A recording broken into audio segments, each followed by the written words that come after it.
Hey guys, I'm Health Visitor in England. This mum has asked about when is the best age to move a baby into their own room, and her little boy keeps crying whenever she puts him in his own room, what to do.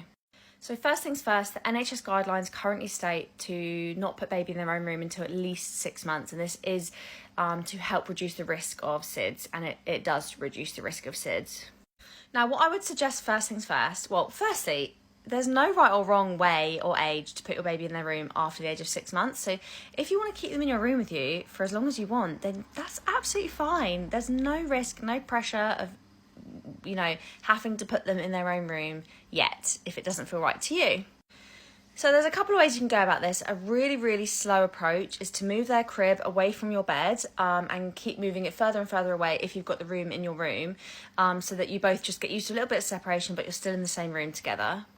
Then I would suggest starting off with just purely nap times in their own room if you're ready to move them. So just starting off with nap times, and then if this goes well, you can then start off with the beginning of the night. It doesn't have to be black and white that they're in your room or in their room. So you can start off the beginning of the night with them in their room, and if they wake and you feel it's right to bring them into your room, then you can bring them back into your room. And what you might find is as they get used to sleeping in their own room, or, if all the other stars align when it comes to sleep, that they go longer and longer and longer until they call you. The other thing around 9 months is they can go through the 8-month sleep progression, which tends to be linked to separation anxiety. They now realise they're not a part of you anymore, and when you leave the room, what if you don't come back? I've done a video on this already, and it's in my sleep guide, but I will just do a real quick whistle-stop tour on what to do if it's to do with separation anxiety that you're experiencing.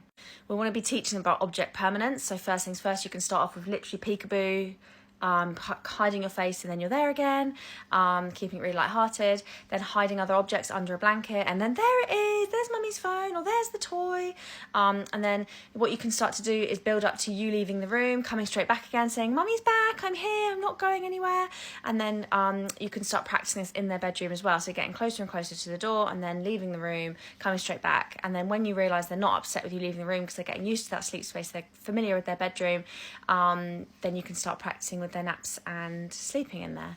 So I hope that helps.